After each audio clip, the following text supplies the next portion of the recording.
venha irmão, partilhemos os saberes e os sonhos do povo, no esforço de sermos família, construindo a beleza do novo. Somos muitos e tão diferentes, mas formamos um povo de irmãos. Carregamos mil sonhos na mente, temos nosso futuro nas mãos. Carregamos mil sonhos na mente, temos nosso futuro nas mãos. Defender o direito, respeitar a justiça, promover a vida, eis a nossa missão. Defender o direito, respeitar a justiça, promover a vida, eis a nossa missão neste chão. A união e a dignidade vão curar a violência, a miséria, a justiça e a fraternidade. É o que o mundo de nós mais espera. Outro mundo mais justo é possível. Todos cremos, é a nossa bandeira.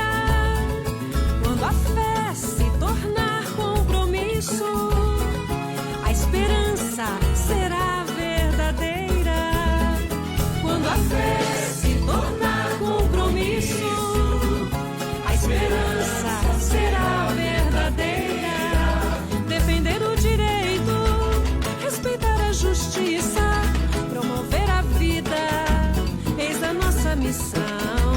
Defender o direito, respeitar a justiça, promover a vida, eis a nossa missão neste chão. A reforma urbana e agrária, a saúde e a educação, Os projetos que geram trabalho são caminhos de paz e inclusão. venham todos ao longo caminho, muita coisa pra se construir. Somos pó se lutamos sozinhos, somos rocha se o amor nos unir. Somos pó se lutamos sozinhos, somos rocha se o amor nos unir. Defender o direito, respeitar a justiça, promover a vida, eis a nossa missão. Defender o direito.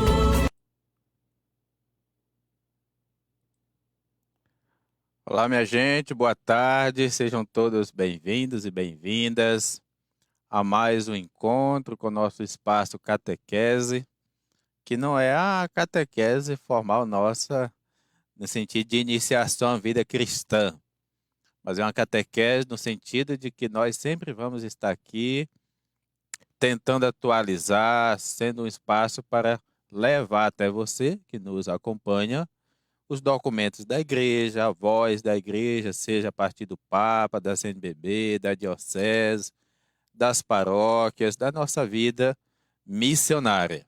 Então seja bem-vindo, seja bem-vinda. Em nome do Pai, do Filho e do Espírito Santo, a graça de nosso Senhor Jesus Cristo, o amor do Pai e a comunhão do Espírito Santo estejam convosco. Bendito seja Deus que nos reuniu no amor de Cristo. Inspirai, Senhor, as nossas ações, ajudai-nos a realizá-las, para que em vós comece e termine tudo aquilo que fizermos. Por nosso Senhor Jesus Cristo, vosso Filho, na unidade do Espírito Santo. Amém. Tenhamos um bom encontro, em nome do Pai, do Filho e do Espírito Santo. Amém.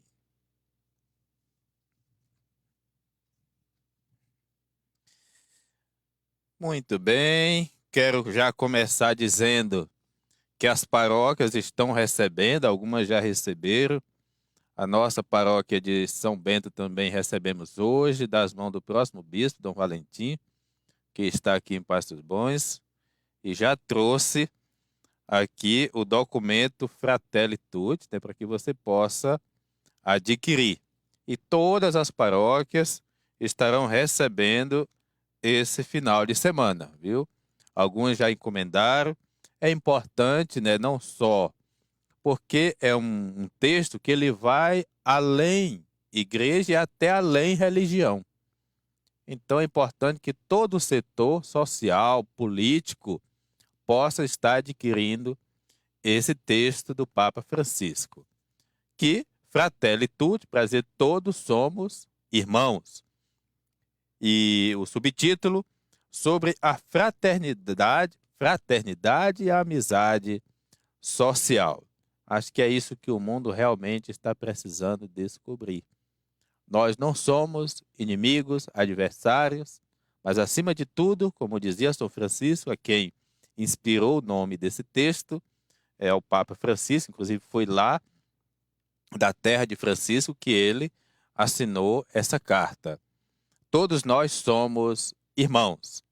Então a gente vai fazendo a leitura, a interpretação, à medida do possível a gente vai colocando alguma coisa, mas é um texto acessível e todos nós, à medida em que vamos lendo, ouvindo, vai também tirando, fazendo uma síntese para a nossa vida. Então, dando continuidade. No fundo, diz o Papa, as pessoas já são vistas como um valor primário a respeitar e tutelar, especialmente se são pobres ou deficientes.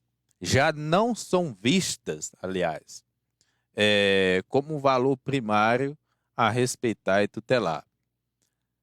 Se ainda não serve, como os nascituros, ou os que já não servem, como os idosos, então isso se agrava muito mais ainda.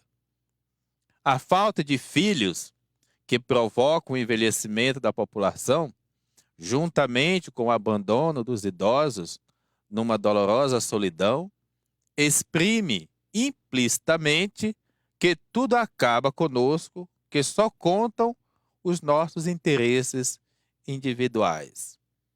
Gente, o que está matando o mundo, a nossa sociedade, é essa ideia. Parece que estamos criando pessoas, um ser humano, que só pensa em si o tempo todo. E pensar só em si significa que eu sou capaz de passar por cima de tudo e de todos para gozar do meu prazer, porque é uma pobreza humana, na verdade, né? Assim, objeto de descarte, ou seja, descartável, não são apenas os alimentos ou os bens supérfluos, mas muitas vezes os próprios seres humanos. Antes a gente achava que o copo descartável, o prato descartável, hoje corremos esse risco. Se você deixa de ser útil, pois então você não serve mais. Vimos o que aconteceu com as pessoas de idade em algumas partes do mundo por causa do coronavírus. Não vimos morrer assim. Não deviam morrer assim. Na realidade, porém, tinham já acontecido algo semelhante devido às zonas de calor e outras circunstâncias cruelmente descartados. Não nos damos conta de que isolar os idosos e abandoná-los à responsabilidade de outros, sem um acompanhamento familiar adequado e amoroso, mutila e empobrece a família. Porque de onde é que você vai tirar a riqueza histórica, cultural, se você tira da sua própria casa o idoso, por exemplo?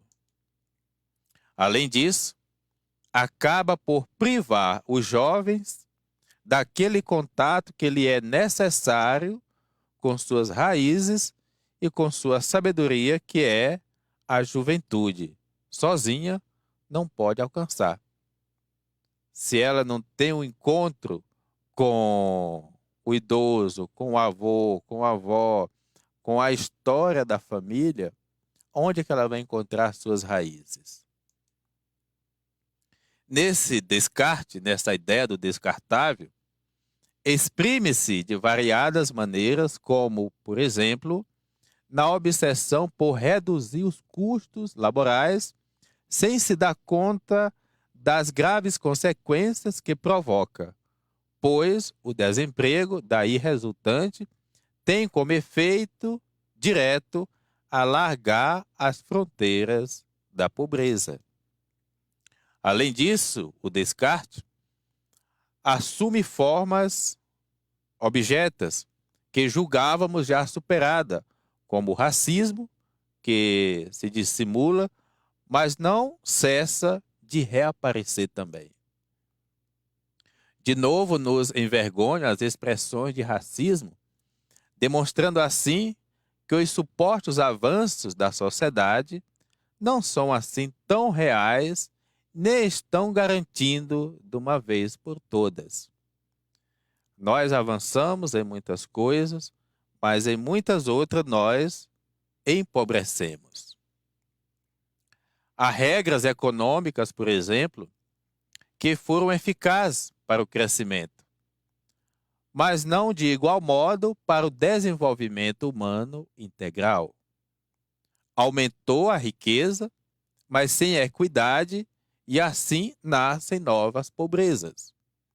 Equidade é diferente de igualdade.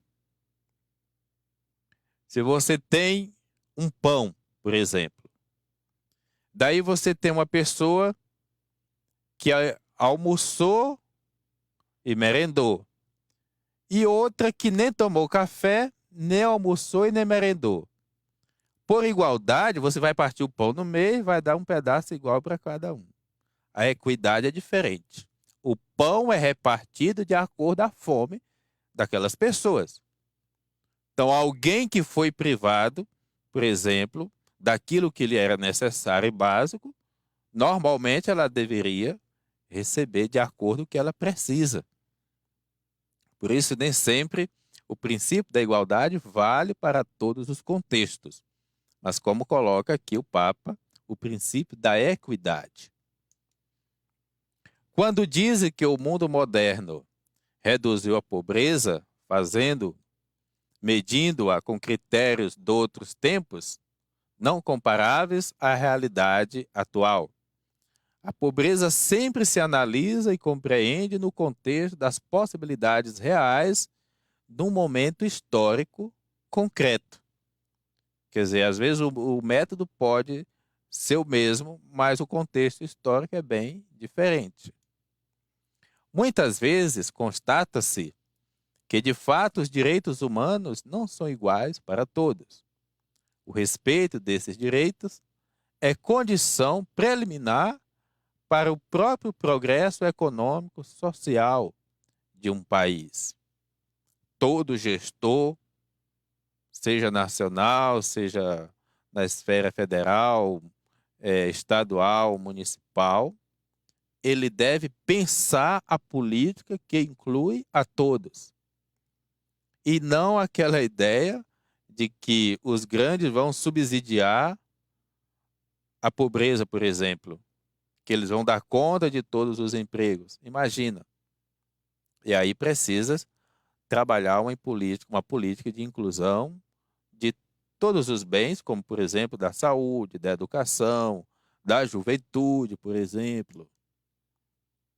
Quando a dignidade do homem e da mulher é respeitada e os seus direitos são reconhecidos e garantidos, florescem também a criatividade e a audácia, podendo a pessoa humana explanar suas inúmeras iniciativas a favor do bem comum. E aqui o respeito ele vem no sentido de reconhecer a dignidade humana que está em cada pessoa.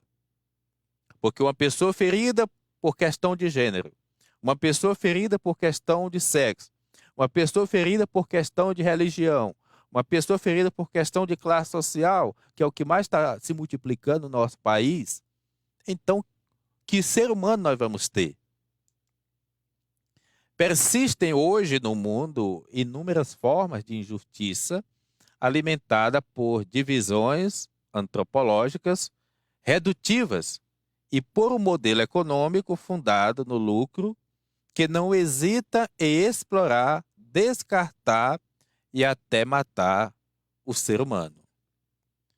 Enquanto uma parte da humanidade vive na opulência, outra parte vê a própria dignidade não reconhecida, desprezada ou espezinhada e os seus direitos fundamentais ignorados ou violados.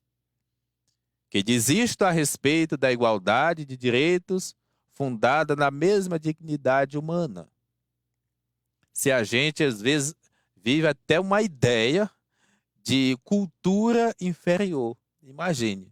Então, são muitos passos que precisamos dar para viver isso que propõe o Papa, a amizade social. De modo analógico, a organização das sociedades em todo o mundo ainda está longe de refletir com clareza que as mulheres, por exemplo, têm exatamente a mesma dignidade e idênticos direitos que os homens. As culturas antigas, de alguma forma, imagine antes de Cristo, mesmo no tempo de Jesus, a mentalidade era uma, que colocava realmente a mulher excluída de várias situações, muitas delas até justificadas pelas religiões. Os cristãos, de início, com Jesus, começaram a implementar uma maneira diferente. Mas também nós, de alguma forma, contribuímos para isso, muitas mentalidades e em muitos outros setores também. Mas, graças a Deus, elas estão aí. Estão preenchendo as universidades, as faculdades, muitos espaços e, infelizmente, na cadeia, um bocado de homem. As palavras dizem uma coisa, mas as decisões e a realidade gritam outra. Com efeito, duplamente pobres são as mulheres que padecem situações de exclusão, maus tratos e violência, porque frequentemente têm menores possibilidades de defender os seus direitos.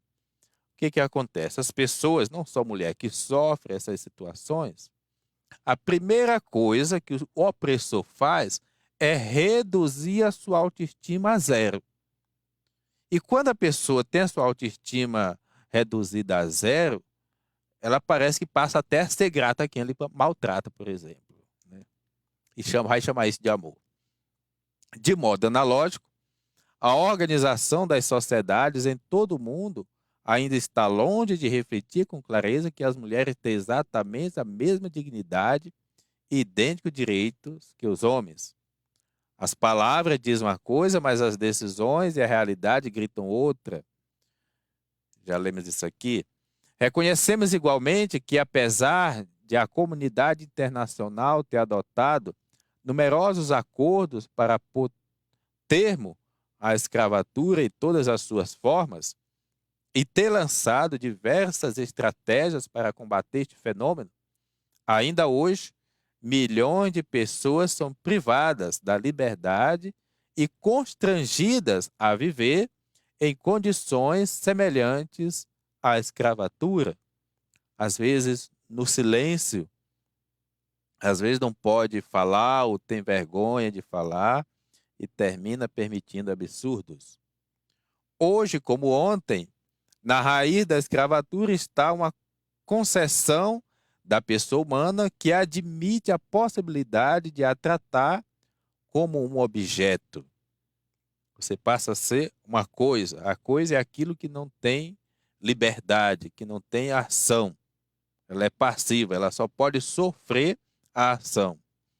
Com a força, o engano, a coação física ou psicológica, a pessoa humana, criada à imagem e semelhança de Deus, é privada da liberdade, mercantilizada, reduzida à propriedade de alguém. As redes criminosas utilizam habilmente as tecnologias informáticas modernas para atrair jovens e adolescentes de todos os cantos do mundo. E a aberração não tem limites quando são subjugadas mulheres forçadas depois a abortar, um ato abominável que chega mesmo ao sequestro da pessoa para vender os seus órgãos. Às vezes alguém pode dizer, nossa, isso aqui não acontece. Olha, o Papa está falando para o mundo inteiro. E essas realidades, a gente também não pode dizer que não estão próximas de nós, porque estão, às vezes está dentro da nossa casa até. Isto torna o tráfico de pessoas e outras formas atuais de escravatura um problema mundial que precisa ser tomado a sério pela humanidade no seu conjunto. Porque assim, como as organizações criminais usam redes globais para alcançar os seus objetivos, assim também a ação para vencer esse fenômeno requer um esforço comum e igualmente global por parte dos diferentes atores que compõem a sociedade. Traduzindo esse pensamento, o mal, ele é muito organizado. O mal, ele não é um acidente, não.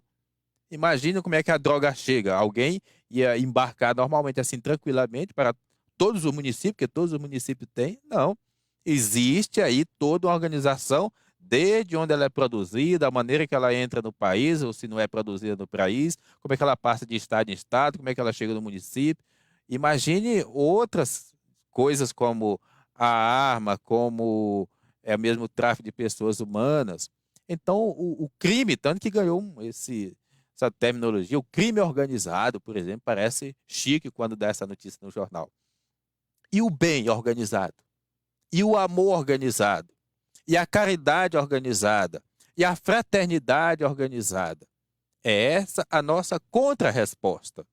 Não bater de frente com essas situações, porque o sistema pode engolir a gente, mas o mundo precisa ter uma alternativa, que é justamente a capacidade de um agir local em comunhão com o agir mundial.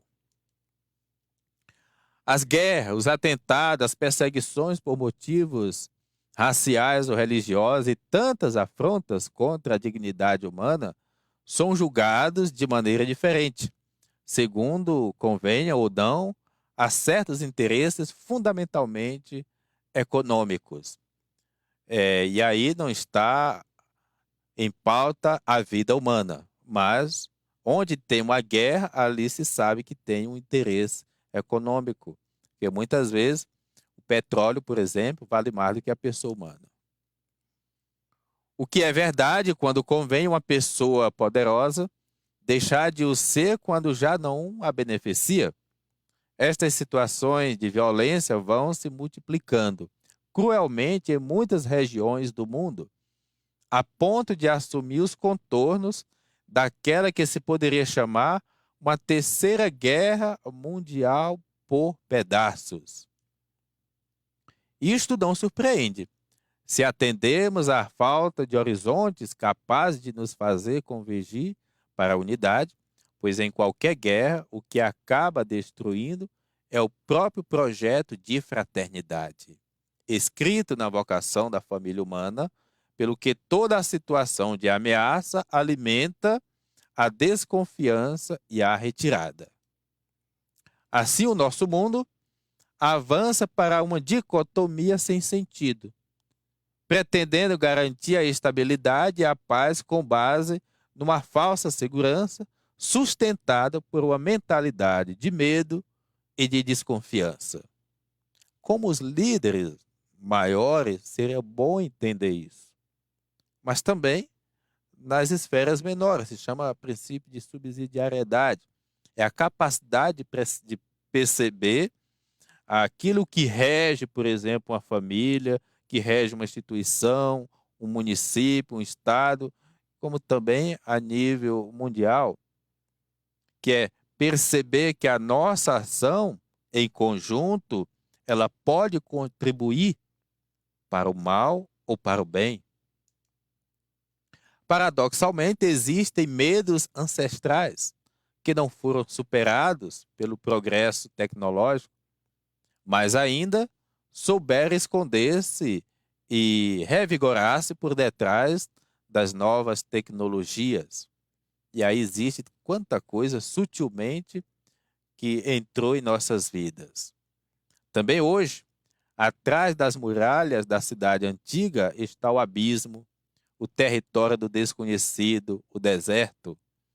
O que vier de lá não é confiável, porque desconhecido, não familiar, não pertence à aldeia. Trata-se do território do que é bárbaro, do qual há que defender-se a todo custo. Consequentemente, criam-se novas barreiras da autodefesa, de tal modo que deixa de haver o mundo para existir apenas o meu mundo. E muitos deixam de ser considerados seres humanos com uma dignidade inalienável, passando a ser apenas os outros. Reaparece a tentação de fazer uma cultura dos muros, de erguer os muros, muros do coração, muros da terra, para impedir este encontro com outras culturas, com outras pessoas.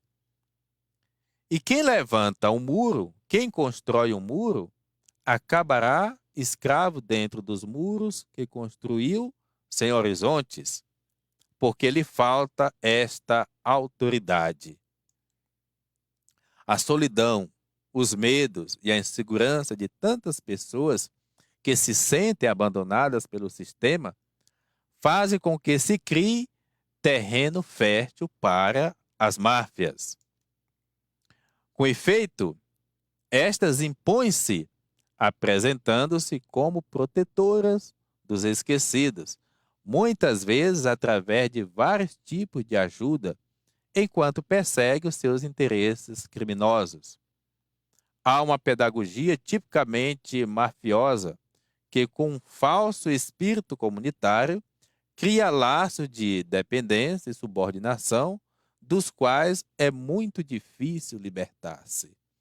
E aí a gente tem que ter um agir inteligente para que a gente não se torne escravo daqueles e daquelas que sabiamente, muitas vezes, dá com a mão, mas ao mesmo tempo alimenta esses muros e multiplica a falta de fraternidade. O grande irmão Amade e eu não ignoramos os avanços positivos que se verificaram na ciência, na tecnologia, na medicina, na indústria e no bem-estar, sobretudo nos países mais desenvolvidos. Todavia, ressaltamos que, juntamente com esse progresso histórico, grandes e apreciados, se verifica uma deteriorização da ética, que condiciona a atividade internacional e o enfraquecimento dos valores espirituais e do sentido de responsabilidade. Veja o quanto esse parágrafo é importante. Nós não podemos ser contra o avanço, contra a tecnologia, contra a ciência. Mas isso dentro de um princípio ético. O que é o princípio ético? Quando você estuda a ética, na raiz do grego, oikos, significa casa. Mas uma casa arrumada, tudo no seu devido lugar. Quando cada um tem o seu agir isolado, fora da ética, resulta justamente nessa ideia que faz com que aquilo que era para ser um valor comum termina sendo, como coloca aqui o texto, dissolvido. E precisa muita atenção, porque pode chegar um ponto que essa ordem não tem mais de onde vir. Tudo isso contribui para disseminar uma sensação geral de frustração, solidão e desespero. Nascem focos de tensão e se acumulam armas e munições numa situação mundial dominada pela incerteza, pela decepção e pelo medo do futuro e controlada pelos míopes interesses econômicos. Assinalamos também as graves crises políticas, a injustiça e a falta de uma distribuição equitativa, a palavra equidade volta aqui, dos recursos naturais. A respeito de tais crises que fazem morrer à fome milhões de crianças, já reduzidas a esqueletos humanos por causa da pobreza e da fome, reina um inaceitável silêncio internacional. Aqui, mais uma vez, volta ao mesmo tempo que tudo avança, mas ao mesmo tempo não existe uma política de uma fraternidade internacional que englobe todos para dizer assim, fome zero para todo mundo. E será que não teremos, a Terra não tem recursos para chegar a esse ponto? Penso que quando o Papa Francisco ousadamente traz para nós esse texto, ele questiona tudo e todos, desde a nossa casa a grandes líderes, quer seja cristãos ou não. Mas é muita coragem e é a contribuição dele como líder internacional também, não só da nossa igreja. Perante tal panorama, embora nos fascinem os inúmeros avanços, não descortinamos um rumo verdadeiramente humano. No mundo atual, esmorece os sentimentos de pertença à mesma humanidade e o sonho de construirmos juntos a justiça e a paz parece uma utopia de outros tempos. Parece que é mais fácil a gente fazer uma guerra, até porque vivemos essa guerra em parte, do que a gente colocar em pauta a justiça, a paz, em meios em que assola a corrupção, em que assola tantas coisas que têm destruído vidas humanas. Vemos como reina numa indiferença acomodada, fria e globalizada. Se não é na minha casa, então não tem nada a ver comigo. Filha de uma profunda desilusão que se esconde por detrás desta ilusão enganadora. Considerar que podemos ser onipotentes e esquecer que nos encontramos todos no mesmo barco. Essa desilusão, que deixa para trás os grandes valores fraternos, conduz a uma espécie de cinismo. Esta é a tentação que temos diante de nós, se formos por esse caminho do desengano ou da desilusão. O isolamento e o fechamento em nós mesmos ou nos próprios interesses nunca serão um caminho para voltar a dar esperança e realizar uma renovação. Mas é a proximidade, a cultura do encontro. As que ninguém falou tanto nesses últimos 5 anos em cultura do encontro como o Papa Francisco. O isolamento, não. A proximidade, sim. Cultura do confronto, não. Cultura do encontro, sim. Neste mundo que corre sem um rumo comum, respira-se uma atmosfera em que a distância entre a obsessão pelo próprio bem está e a felicidade da humanidade partilhada parece aumentar. Até fazer pensar que entre o indivíduo e a comunidade humana já esteja em curso um cisma, uma separação. Ou seja, eu sou humano, mas parece que eu sou um ser à parte em relação a toda a humanidade. É possível isso? Mas por quê? Por causa da minha zona de conforto e por causa da minha ideia de felicidade sozinho. Porque uma coisa é sentir-se obrigado a viver junto. Outra é apreciar a riqueza e a beleza das sementes de vida em comum que devem ser procuradas e cultivadas em conjunto. A tecnologia registra progressos contínuos. Mas como seria bom se ao mesmo das inovações científicas e tecnológicas correspondesse também uma equidade, terceira vez esta palavra hoje, e uma inclusão social cada vez mais maior. Como seria bom se, enquanto descobrimos novos planetas longínquos e muitos investimentos nisso, também descobríssemos as necessidades do irmão e da irmã que orbitam ao nosso redor, que morrem ao nosso redor. É verdade que uma tragédia global, como a pandemia da Covid-19, despertou por algum tempo a consciência de sermos uma comunidade mundial que viaja no mesmo barco, onde o mal de um prejudica a todos. E muito fingimento aí, né? O Brasil mesmo, como foi solidário aos que morriam na Itália. No entanto, hoje morre mais gente no Brasil e a solidariedade tomou outro rumo. Recordamos-nos de que ninguém se salva sozinho, que só é possível salvar-nos juntos. Por isso, a tempestade dizia: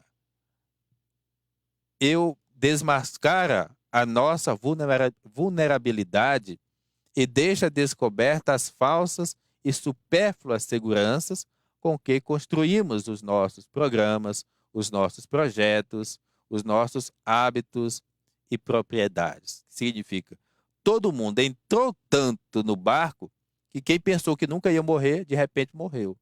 Quem pensou que nunca ia... Porque o vírus ele não vai escolher, por exemplo, pessoas. No entanto, continua uma espécie de teimosia social. Não chegou na minha porta, eu mesmo que eu dei a Covid, mas eu não morri, pois então toca o barco para frente, né?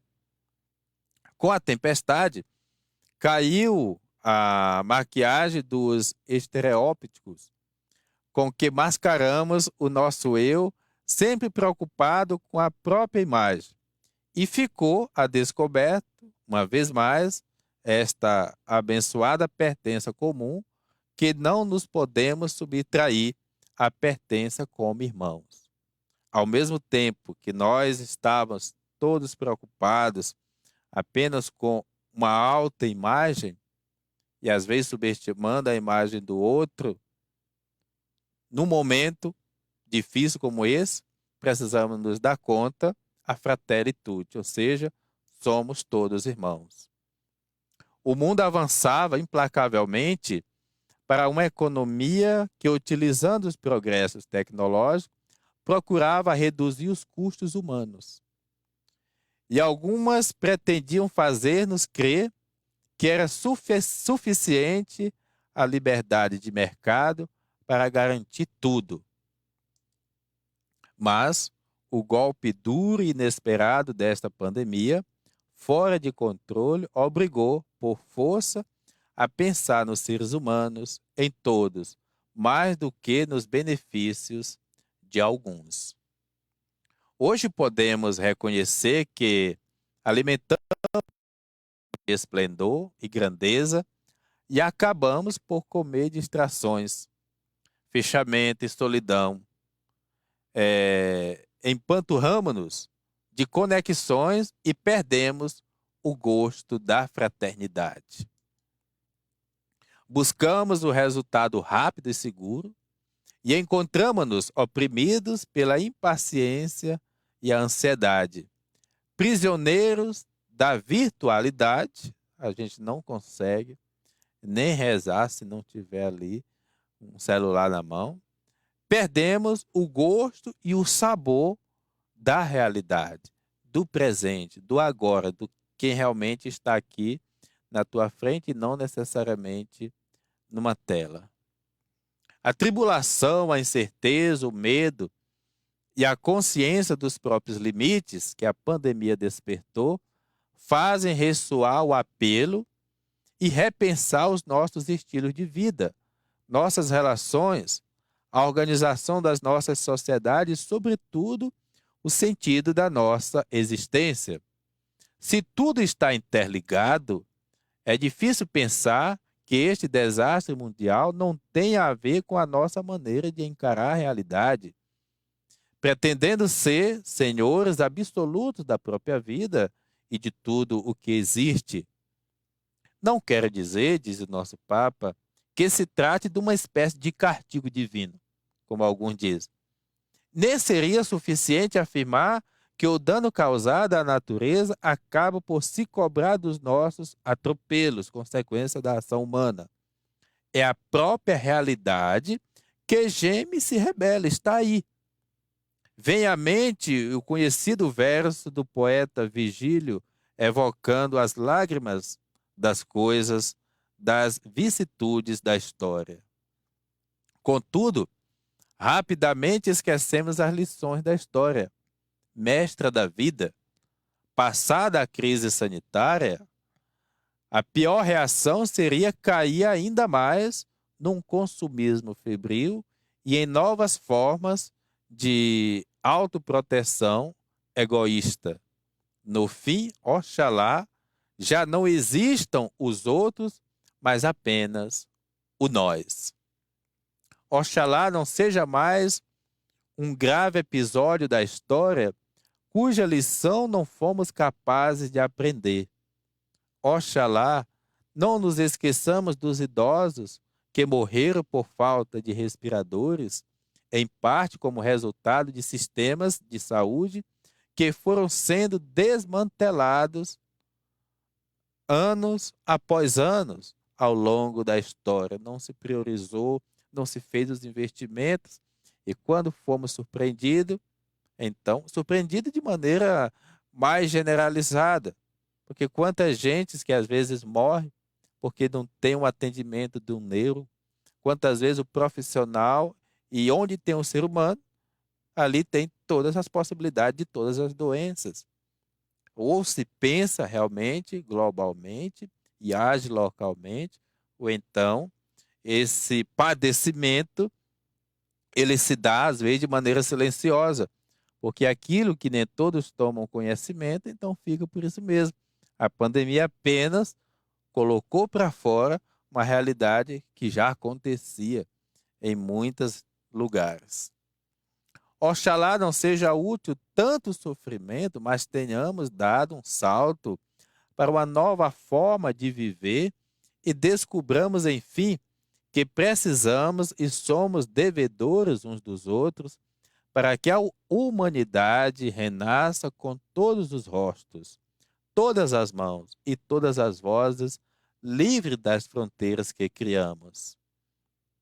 Se não conseguimos recuperar a paixão compartilhada por uma comunidade de pertença e solidariedade, ao qual saibamos destinar tempo, esforço e bens, desabará ruinosamente a ilusão global que nos engana e deixará muitos à mercê da náusea e do vazio. Então, o Papa convoca a gente a viver essa fraternidade mundial. Imagine religiões que não dialogam, países que criam indiferença por besteira, por orgulho. Imagine a politização por causa da vacina do coronavírus. E daqui que vem a resolver a questão política, quantas vidas se vão? Além disso, não se deveria ignorar ingenuamente que a obsessão por um estilo de vida consumista, sobretudo quando poucos têm possibilidade de o manter, só poderá provocar violência e destruição recíproca. O primeiro salva-se quem puder, traduz-se-á rapidamente no lema todos contra todos, e isso será pior para uma pandemia. Tanto na propaganda de alguns regimes políticos populistas, como na leitura de abordagens econômicas liberais, defende-se que é preciso evitar a todo custo a chegada de pessoas migrantes, por exemplo. Simultaneamente, argumenta-se que convém limitar a ajuda aos países pobres para que toquem o fundo e decidam adotar medidas de austeridade. Não se dão conta que atrás dessas afirmações abstratas, difíceis de sustentar, há muitas vidas que se vão dilaceradas. Muitos fogem da guerra, de perseguições, de catástrofes naturais. Outros, com pleno direito, andam à procura de oportunidades para si e para a sua família. Morrem afogados em muitos mares por aí. Sonham com um futuro melhor e desejam criar condições para que se realizem. Infelizmente, outros são atraídos pela cultura ocidental, nutrindo por vezes, expectativas irrealistas que os expõem a pesadas decepções.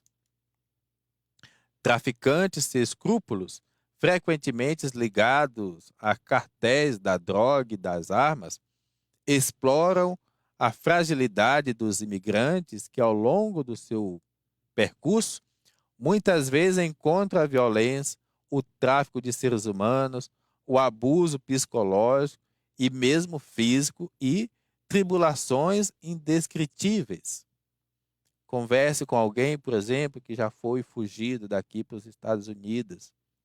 Alguns se deram bem e às vezes termina, às vezes criando a ideia de que aquele risco vale a pena e tudo mais. Em busca de quê, na verdade?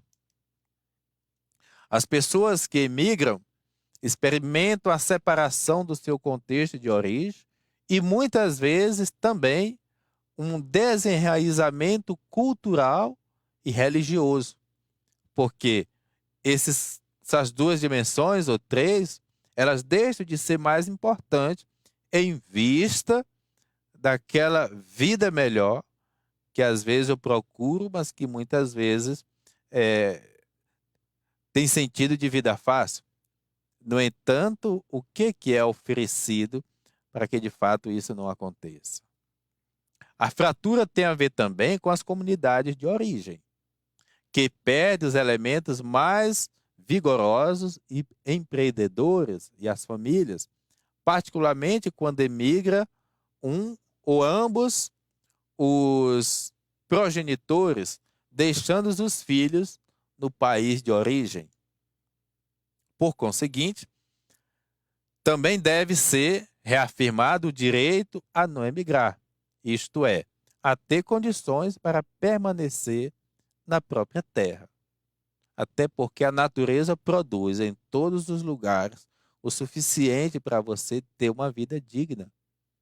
Mas aí entra mais uma vez os princípios éticos, a organização política, para pensar e fazer que a globalização seja realmente o acesso a todos os bens necessários para a gente ter o suficiente com dignidade.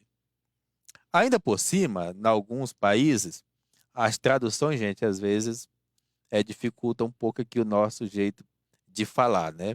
Em alguns países de chegada, os fenômenos migratórios suscitam alarme e temores frequentemente fomentados e explorados para fins políticos. Assim, se difunde uma mentalidade xenófoba, de clausura e retraimento em si mesmos. Os migrantes não são considerados suficientemente dignos de participar da vida social como os outros, esquecendo-se que têm a mesma dignidade intrínseca de qualquer pessoa humana. Quem chega não é menos humano, quem vai também não. É o ser humano. Aquilo que ele falava no início, uma família humana. Consequentemente, têm de ser eles os protagonistas da sua própria promoção. Nunca se dirá que não sejam humanos, mas na prática, com as decisões e a maneira de os tratar, manifesta-se que são considerados menos valiosos, menos importantes, menos humanos por questões culturais. É inaceitável que os cristãos partilhem dessa mentalidade e essas atitudes, fazendo às vezes prevalecer determinadas preferências políticas em vez das profundas convicções da sua própria fé. A dignidade é inalienável de toda a pessoa humana, independente da sua origem, cor, religião, a lei suprema do amor fraterno.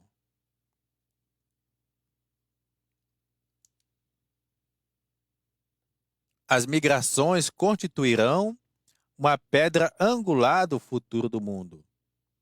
Hoje, porém, são afetadas por uma perda daquele sentido de responsabilidade fraterna sobre o qual assenta toda a sociedade civil. A Europa, por exemplo, corre sérios riscos de ir por este caminho. Entretanto, ajudada pelo seu grande patrimônio cultural e religioso, possui os instrumentos para defender a centralidade da pessoa humana e encontrar o justo equilíbrio entre os dois deveres. O dever moral de tutelar os direitos dos seus cidadãos e o dever de garantir a assistência e o acolhimento dos migrantes. Compreendo que alguns tenham dúvidas e sintam medo à vista das pessoas migrantes. Compreendo como um aspecto do instinto natural da atmosfera, mas também é verdade que uma pessoa e um povo só são fecundos se souberem criativamente integrar no seu seio a abertura para o próximo. Então hoje a gente fica por aqui. Agradece você que esteve aí com a gente esses 50 minutos e que Deus nos abençoe. Na verdade, é um texto que nos convoca, nos coloca dentro dessa grande família que é a família humana, que deve viver essa integração com o próximo, com a natureza, fazendo transcender o seu mundo religioso, político, social, para que a gente possa, alguém tem que realmente gritar pela paz mundial, pelo amor fraterno mundial. Alguém tem que puxar a bandeira de que o mundo melhor é possível a partir do diálogo, a partir do bem organizado, e é isso que o Papa Francisco está propondo. Então, deixo aqui o convite para a gente adquirir em cada paróquia o seu texto da Fratelli Tutti. Obrigado, Deus nos abençoe. Em nome do Pai, do Filho e do Espírito Santo. Amém.